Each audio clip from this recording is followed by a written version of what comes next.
I thought I saw sprint lead-out perfection in Stage 5 of Paris-Nice this year, but today might have topped it. Stage 10 of the Tour de France, a sprint stage, but there's the intermediate sprint at the top of a short climb. There's then a shallow gradient climb about 35 k's from the finish. Would Bike Exchange and Bahrain or Sagan and Bora try and put Mark Cavendish under pressure? Tadej Pogačar correctly acknowledging that Ben O'Connor, the Australian, is in fact the best climber in this race. But out of neutral, we didn't see a huge battle. I expected maybe the fight for the break would be a bit more. Perhaps the wind stifled that a little bit. But a break went with Lotto Soudal, of course, because Caleb Ewan's no longer in this race, with Tosh van der Sande accompanied by Hugo Houle, who's been actually the most prominent member of Astana in the Tour de France so far. He's been in a lot of breaks, looking very strong on Stage 7. He was there again. But behind the Swiss were not staying neutral. Stefan Kung, I believe, and Sylvain Dillier, the national champion, attacked, trying to bridge across to the due up the road. They were marked by two quick-steppers and Sonny Colbrelli. I'm not sure if Colbrelli was just trying to get in the break. And I love this photo because it's one moment captured in time where you can see so many different dynamics in play. Dillier trying to attack with Kung. They probably premeditated it. They've got two quick-steppers, Mervku. Colbrelli not happy with more people going up the road to take intermediate sprint points. And then UAE for Tadej Pogačar chasing behind. So that got shot down from the inside. There was a weird crash, or another one at the back of the bunch, with Pedersen going down. He's not had a great Tour de France so far, and then he has his bike pretty much stolen from his teammate afterwards. Ulan, Tosh van der Sande, they would take the 1 and 2 in the intermediate sprint. They were like 3-4 minutes up the road, but behind, Bike Exchange had put pressure on that shallow gradient climb. They didn't really drop Cavendish, he just couldn't contest the sprint. So he sent Ballerini up the road. I thought they might have even sent Alaphilippe to try and take extra points away from Colbrelli. We see Mervku doing this at the end of intermediate sprints when he's let out Cavendish.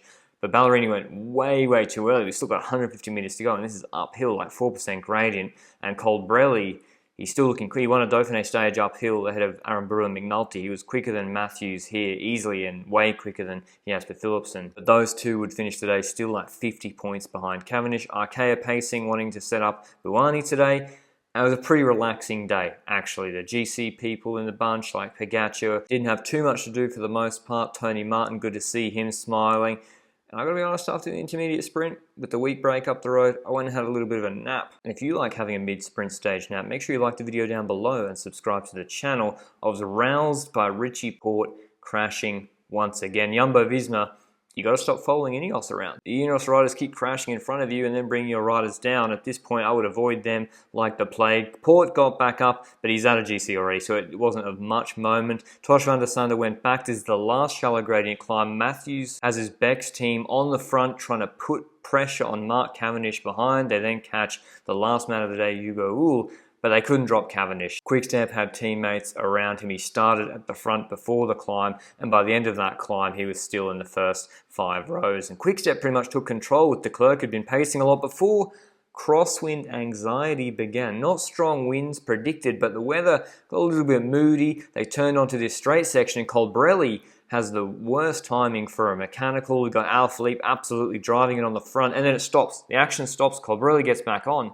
and then it starts again with Quickstep. And they were saying it wasn't really the plan, but it certainly looked like the plan. Maybe they were just beginning their lead out and they're that much stronger that they split the group. There was a split where Pogačar was not in the front group. Jonas and Urán were in that group. Wout van Aert was there too, pulling strongly. Tadej Pogačar closed that gap 25-30 meters on his own. He didn't wait for his teammates. And so all the crosswind action was over, and we knew it was going to come down to a sprint. Under the Flamme Rouge, Kasper Asgreen on the front. They don't have Lampard like they did to do the last K duties in Paris-Nice. And the big problem for Jasper Philipsen, who's probably not as quick as Cavendish anyway, is he's also lost 2 lead-out men in Mathieu van der Poel and Merlier, who are no longer here. He's isolated in the middle with just Jonas Rickaert, and no other team has more than 1 lead-out man for their rider. I think Sturven's getting lead-out by turns. Buani, I presume, has McClay, but Quickstep have Tour of Flanders winner Kasper Asgreen on the front, Omloop winner Davide Ballerini second last, and then Michael Mervku, who needs no introduction, in front of Cavendish in the green jersey. And this is with like 800 meters to go.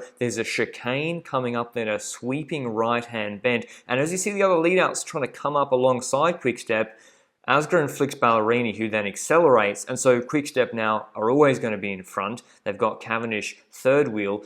At this point, no other team has a lead-out man left with 500 meters to go, and Ballerini's going to have it at about 62, 63 k's an hour, making sure no one can move up on during this chicane. Wout van Aert was in good position today. Turnison positioned him well, but then out of this sweeping right-hand bend, there's about 275 meters to go, and Mørkøv hasn't even hit the front yet. And Buani's getting a lot of wind off the wheel of Cavendish because Wout van Aert is the main person on Cavendish wheel, and with 240 meters to go, Mørkøv begins his lead out, keeps the speed incredibly high, so no one can start their sprint because Mørkøv's already sprinting, a guy that can come top 10 regularly in these sprints, launches Cavendish with 130 left. Cav, to his credit, he leaves the gap open for Wout van Aert, but this is the perfect lead out, perfect execution, and perfect finishing by Mark Cavendish. I'm convinced he gives him a little hesitation off the wheel of Mørkøv before he kicks, and you just see it's too late for Wout van Aert and Jasper Philipsen to catch up to him. So this is perhaps the best lead out I've seen this year, particularly because there's that last corner with 300 meters to go, and Quick-Step timed it perfectly. They had multiple riders when other sprinters had none, and at this point,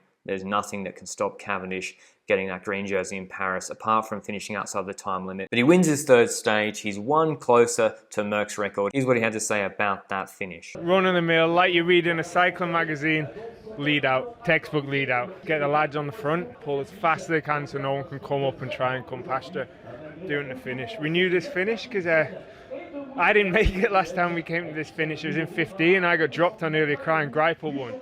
So we studied that.